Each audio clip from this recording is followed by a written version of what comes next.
Perfect.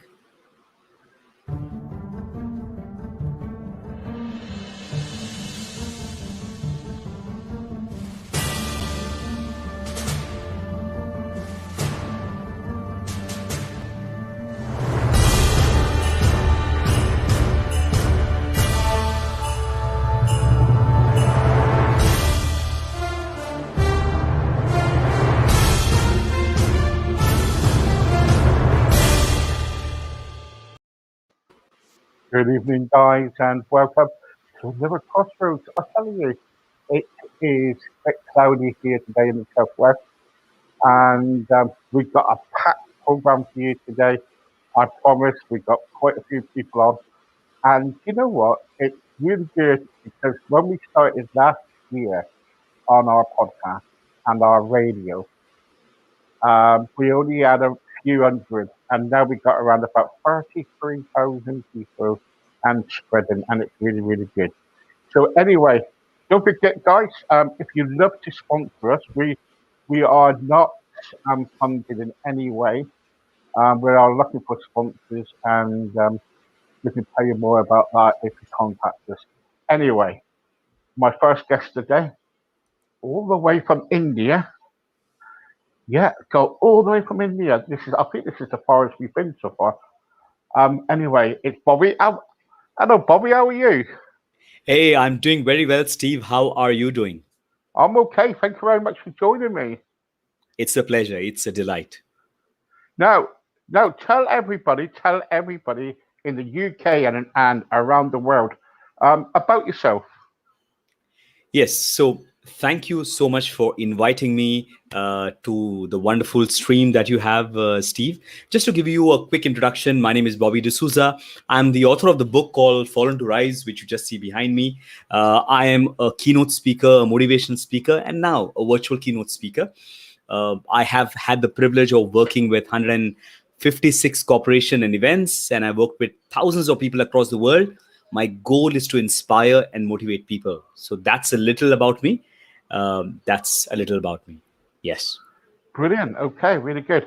And when you go around speak, what kind of topics do you do? I read your story. I know about you, but we love to all our listeners and people around the world would love to hear from you. So, what kind of topics do you talk about?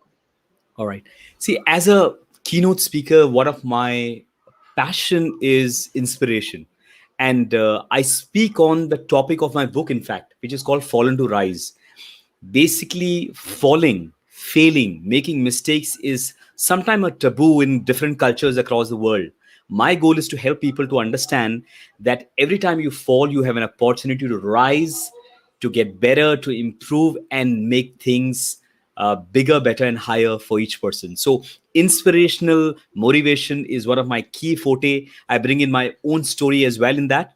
At the same time, I also speak a lot on courageous leadership, influential leadership, and how people can transform their mindset. Brilliant, really, really good. We're all for that because we do a lot of mental health on Mm, here, and we do all a lot of topics, and and a lot of our listeners on the radio, especially, they love to leave comments and everything, and we're getting comments here already, mhm. and it's really, really good.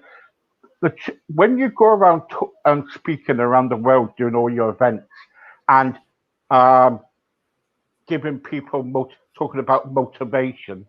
I Mhm. remember when I was depressed and I was suffering with mental health problems that Mhm. sometimes, I tell people that 1 minute we're full, you Mhm. know, because, we're depressed, we're down. But the trouble is Mhm. getting back up, dust yourself off, and keep continuing. Never give up. That's me. That's right. Mm. That's right. I did see in the video as well. Sometimes we can just utterly feel so lost, confused. These are emotions that we all go through. But at the same time, if we hold on, if we think long term, then I think these small, small challenges and crossroads that we go through in life and we feel confused are only temporary, right? We just got to make good choices, stand up and say that, can I stand up for today? Can I not give up for today? and then the next day is going to be better. And as it is said that, it does not matter how dark the night is, the sun is going to rise up in the morning, and in the darkest night the stars shine the brightest. And people who are inspired, people who are passionate, are people who shine the brightest during the darkest times. Oh yeah, and you're totally right. And this is what I like about you, because when I kind of like when your name popped up, and when we were looking for people, your name popped up, and I went into your website and everything, and you're so passionate about motivation, That's right. and that's what I love when people are um, want to be teach about motivation. And the trouble is, we're going through a bad time at the moment with the coronavirus and other things as Mhm. well. And this is where people need motivation. That's right. Do you agree? Yes, absolutely. And over the last couple of years, that coronavirus has been there around the world, in UK, in the US, in India, Asia. So many people have lost their lives. So many people have lost their jobs. Businesses have been hit. People have been feeling suffocated within homes, and sometimes it can be so too much for people to handle. And that is why it is very important for people to be reminded of something that they already know. People do know this, that that they should not give up. But when people go through the toughest time of their life, sometimes people just forget. When we get very emotional, like you just said, you went through a time as well. When we get so emotional, our focus only is on all the challenges and all the problems and all the pain. But the Yeah, reality is that even when there are things that are not working out, but at the same time there are things that are working out as well. Sometimes we just got to get out of that problem and look at the other good things that are also there in our lives. For example, we are breathing. We do not have COVID-19. We are not dead, right? We have a family who are alive. We have our earnings. We have a shelter over our head. There's so much we can be grateful about. Sometimes, like Tony Robbins says, when you turn your focus from the problem and you start thinking of what you already have, I think, we could be more happier, even in times wherein we don't know what to do next. that's it. Yeah. Let's get on to your book, because this is one of the reasons why I got you back on here. That's right. There's a lot of topics that I do want to discuss with you, but we'll Mhm. probably do that on another time if that's okay. Mhm. Rise up when you fall, we fall into rise. And I tell you what, Mhm. this this is an inspirational book, because you're talking about when you were younger and living in Mumbai, and and all the things that's been happening in Mumbai for the last few years, the past years, with Mhm. with the hotel, and they've done a story about it. Um, Mhm. and the trouble is, I, c- I can't fathom how your family and yourself have coped in that scenario in Mumbai. Mhm. So what basically happens is Fallen to Rise actually a true story. It's my story of Yes, I know. Yeah, somebody. Yeah, somebody. Once upon a time, many years back, I used to be a construction laborer. I used to be on the roads of Mumbai. I was confused. I was lost. My father had just deserted our family and just disappeared. He didn't die. He just left us and went away. And my mother, single-handedly took care of three children. I was the youngest, and I have two other sisters of mine. As a single woman living in Mumbai without any support of anybody, as to how my family and I was able to not only rise above it, but today, from being a person who was once a confused, bankrupt laborer on the roads of Mumbai, to being a salesman, going door to door, house to house, knocking on the doors and asking people to buy, wrist watches. Okay, that is what I used to do, just for a few pennies, for a few dollars. That's what I used to do. To today, I have had the privilege of working with 29,000 people in person, face to face, and more than 156 corporations. I have worked with CEOs, I have worked with leaders, I have worked with corporate organizations. The question is, how did the transformation happen? The biggest story about Fallen to Rise, the real story, is that your biography should never determine the autobiography that you're writing for your life. Your past should never determine what your present is going to be, what your future is going to be.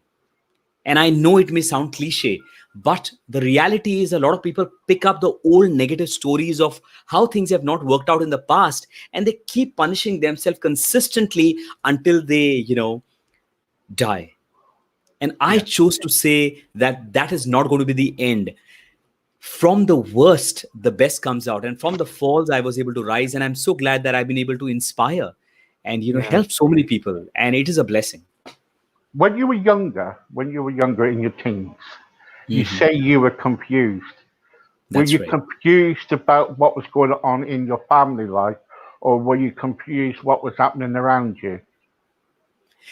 Actually, what a wonderful question, Steve. I was confused about two things. Number one, I was completely confused about why did my father leave me? And when you're like a 2 years old, 3 years old, 4 years old, that moment of time when you start realizing that your father's gone away, and in school, only your mother shows up and the father does not show up, and people ask you, "Where's your father?" And you have no question, you have no answer. Hmm. And I was confused as to why did my father desert me. My thought was I the reason behind that? So that is one confusion. At the same time, I had to grow up very quickly. I went into a boarding school when I was around 4 years old, around 5 years old. And I used to wash my own clothes, do my own chores, do everything what, my parents would normally take care of. And I was confused because I was with hundreds of students and I did not know any of them. And my question was, what did I do wrong? Why did Yeah, my father leave me? Why are we in poverty? What's our mistake? And these were questions that I had that moment of time. yeah, yeah. The trouble is, you see, when you're kind of like a teen and you go into, you know, when you haven't got your mum and your dad around you, you're bound to Mhm. be confused and everything. And you were telling me just now about kind of like to earn a little bit of money about going around and getting, watches and stuff, wristwatches and trying That's to right. sell them. Um, That's right. did you actually were you actually kind of like thieving then? Was it theft? I did not get the last part. Can you repeat the last part, please? Were you actually? How did you get the wristwatches? Did you steal? No, no, no, not at all. I was professionally working. So what happened is, when I was 16 years old, I looked out for a job desperately because my mother was working 2 jobs a day. She worked very hard, and at a point of time, she became really, really unwell. And I realized that I got to take up and do something. I was studying, and at the same time, I found a small organization, a small organization, and they said, "What can you do?" I said, "I can do anything that you give me." They said, "Can you sell watches?" I said, "You just give me anything, I'll try and sell." So the watches that they gave me, I went around door to door, house to house, and I sold it for the organization. So I was basically working as a salesman on commission. Right. Okay. And when you and so so you were doing that. Then how did you come bankrupt? So, the thing is, when I was very little, my father, did not take care of his finances really well. And my mom was from a different place. So, my father was basically the sole earner in the family. Okay. Suddenly, when he disappeared, and I'm this little boy, my mom hardly has any money. So, we literally have no money to eat or to survive or to stay. And slowly, steadily, my mom was able to work, and then I was able to work, and slowly we were able to change our life around. But really, we were poverty stricken when we were little. Hmm. And the trouble is, there is a lot of poverty in Mumbai. Um, Hmm. I can't understand it. Can you tell me what you think about that?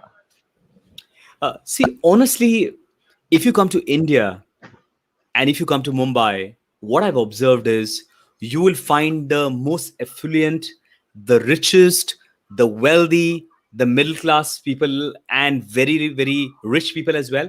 But at the same time, you will see another part of Mumbai or India where there is poverty. For example, whether it's UK, whether it's the US, whether it's Asia, there is a place where there are a lot of Yeah, affluent and yeah, rich people, and there is a place where people are homeless, whether it's in UK, US, everywhere. And that's just how it is in India. There are such large corporate organizations in India. India is among the top IT hubs, across the world. Economically, India is growing as a country, but at the same time, there is also poverty. So we have two parts of the society. Thankfully, some people like us are able to rise beyond the poverty once they, hopefully, when they're able to change their mindset, when they're able to understand financial literacy, when they possibly are mentored by people and guided by people. People are able to change their destiny. Unfortunately, some people have no people to guide, yeah, yeah, and people like us are trying to play the part to say that when I did not get a miracle in my life, can I be a miracle to someone else? Can I help somebody else to rise up, just like somebody else helped me when I was small? yeah, yeah. And so you, so you, so when did you actually kind of say to yourself, right, I've got to do something about my life. I've got to do something to look after my mum. Mhm. What was that certain point? I think, when I was very little, in my heart, I always had this thought that, what can I do to ensure that my family lives more happier? How can I give them more comfort? How can I ensure that, we come out of this curse of poverty? I always had that thought. But at around the age of 17, when I was doing the work of sales, I was a salesman.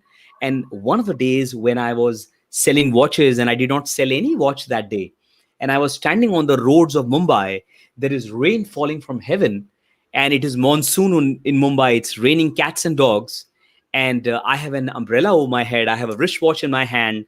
I have sold no watches. And when there is rain falling from heaven and I'm crying, and that very moment I said that, this customer threw me out and rejected me. My father left me. But I, Bobby D'Souza, make a decision to say that I'm going to make something bigger, something better, something higher than my current reality. Subconsciously, I made that decision. And from then on, I consistently learned, I consistently improved.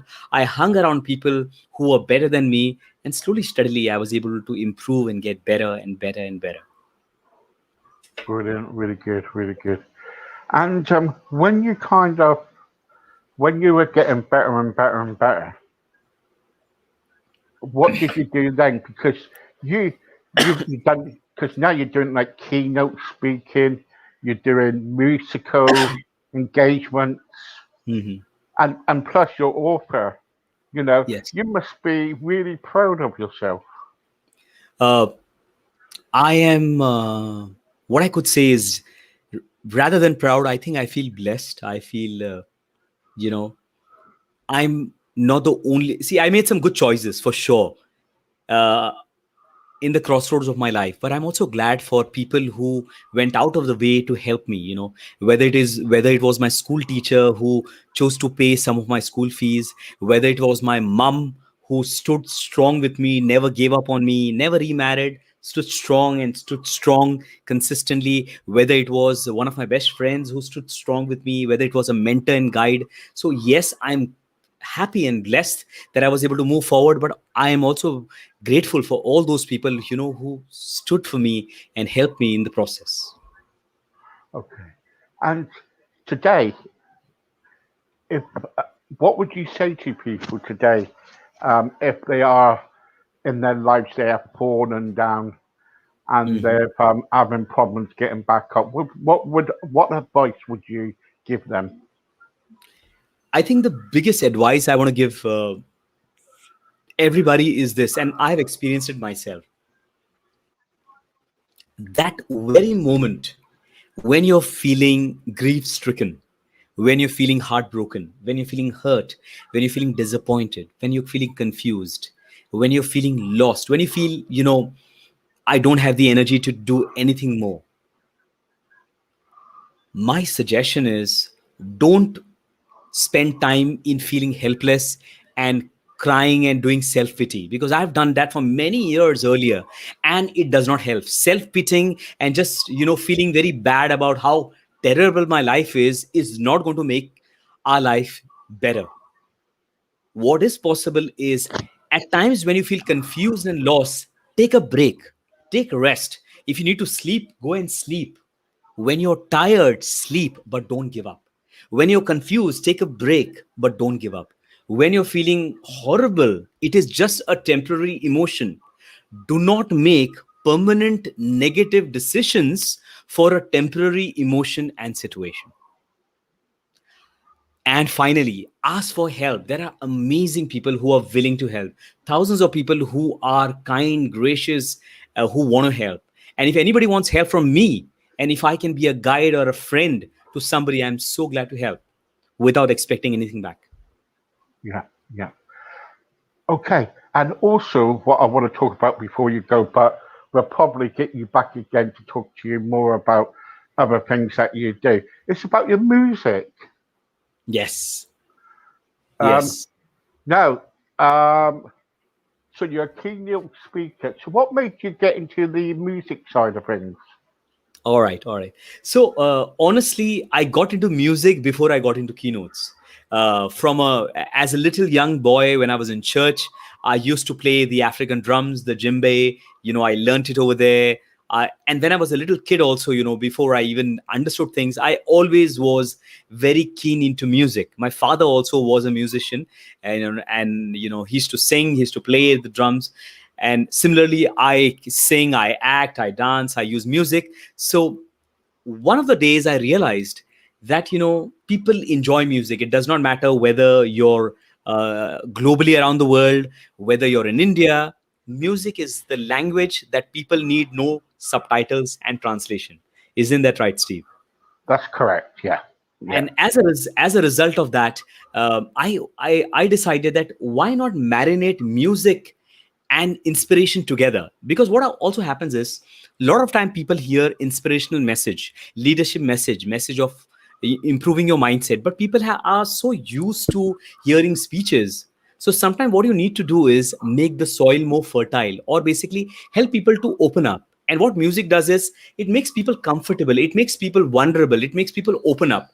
And that's what I do. So when I play the African drums, the electronic drums, the hand sonic, the guitar, or I sing in keynotes, in speeches, in master classes, what happens is, in crowds of thousands of people, people start enjoying it, people start dancing, people start laughing.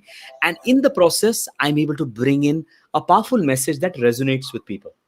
So yeah. And you can do a lot of things for your music, that's right. because music can um, kind of help people and it can kind of like motivate them. And when you do your music and when you Mhm. play the drums and you do everything, do you get a bit of a buzz out of that? It Music has been my love for ages. One thing that I'm passionate and excited about beyond inspiration is for sure music. I feel excited, I feel alive, I feel energetic and passionate. And what people want to see on the stage, whether it is a virtual stage like virtual keynotes, or whether it is in person, people want to see people who are hungry, people who are passionate, people who are upbeat, people who bring hope for people, not just through words, but through their lives. And I believe that, when you do the music, it just brings so much of energy, not only in me, but also in my audience. And I just feel delighted. Great. Let's listen to one of your videos.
आप मेरे साथ गाना भी गाएंगे?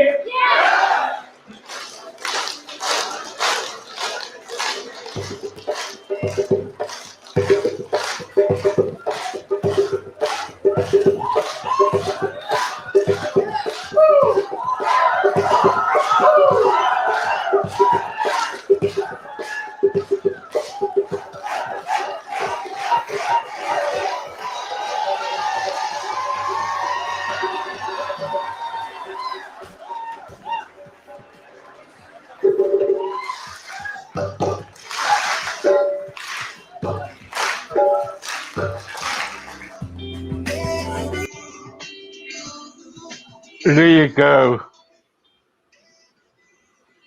Thank you, Steve, for playing that. That's okay. Brilliant. Hmm. I thought that was really. Thank you, thank you. And in fact, today, what we now bring is I now bring electronic drums as well. Along with the African drums, I bring in the electronic drums, which also adds more digital music as well, rather than just the African djembe. So it's fun.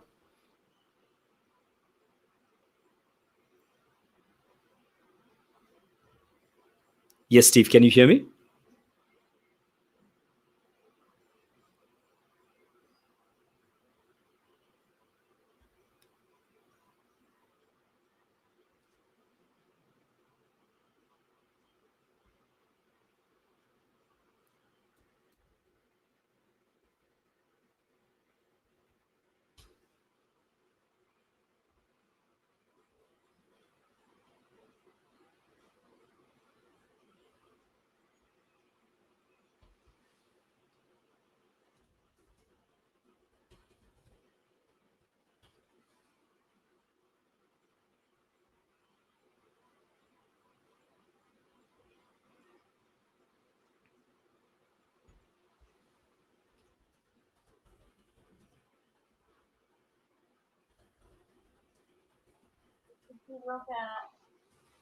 No, it's the. Hi, Hello? are you back?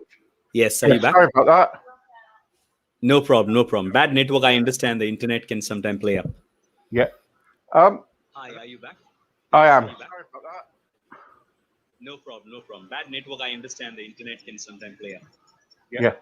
Um, I am. Hmm. Right. Okay. Sorry about that.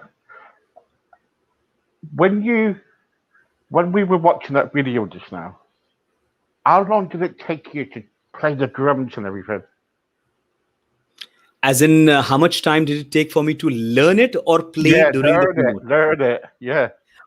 All right. What is surprising is I never really learned the African drums. For example, right now, what I have with me also is something called as the electronic drums. All right. The Roland hand sonic that I play. In fact, I will share it with you offline.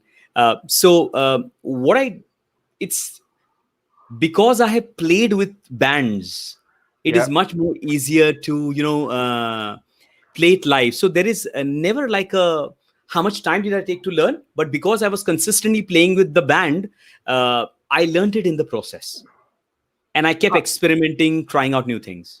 So I tell you what, that was really good. That was really good playing. I was dancing along there. I don't know if you saw, but I was dancing along until it thank got you, cut thank you. off. Um, and with your music, if anybody wants to kind of like, getting, do you have you got any CDs or DVDs where people can buy some of your CDs? What Right now, we do not have an option of people buying a CD or a DVD because we have not launched music in that way. However, if anybody wants to check out the electronic drummings that I played, it's available free on YouTube. I can share the link. Yeah, At the same time, if people want to watch me playing the African drums or even singing, people can just follow me on Facebook. I sometimes take out time to sing. I play the guitar. People can also attend any of my live keynotes and conferences where I do it. In fact, there are a lot of organizations that invite me to inspire and engage the people. One of my strongest reason why people call me is I can really engage people using music and fun and humor. So whether people can watch the YouTube videos or check me out on iTunes, Apple Music, on Amazon Music, or people can just invite me for a keynote or a masterclass, and I can do something amazing for the people and inspire them and entertain them as well. brilliant. Thank you so much. And the last thing, what I want to ask you about is that Yes. actually Mumbai, because is I watched the film Mumbai about the hotel and everything and what happened there. Is everything calmed down now in Mumbai? Yes, 100%. Things have got far better than it was, several months back. I remember I did a podcast with somebody from Italy, and that moment of time, I was telling so many deaths had happened. But thankfully, the government has done a lot of great job. There was a long time lockdown that happened, restrictions that happened, and as a result, the cases have come down. Things are better. Shops are open, restaurants are open, malls are open, so things are getting far better than it was now. In fact, I'm even doing in person, face to face keynotes. We are traveling by flight, so things are much better, and we just feel relieved. Brilliant. Thank you so much. Anyway, thank you very much, Bobby. If it's possible, I want you to come back and talk to you some more, probably like next month. In the meantime, guys, check Bobby out. Brilliant. Really, really good. Really enjoyed that. And you can contact him on the links later on when I put up on our website and everything. Thank you for listening. Thank you for watching. And in the meantime, have a look after yourselves for the day, and I'll see you later on. If you could All right. wait there, Bobby, if you could wait there, Yes. then have a chat. All right. Thank you so much, everybody, for listening. May you stay blessed, keep growing. And Steve, thank you so much for bringing all of these together. Thank you.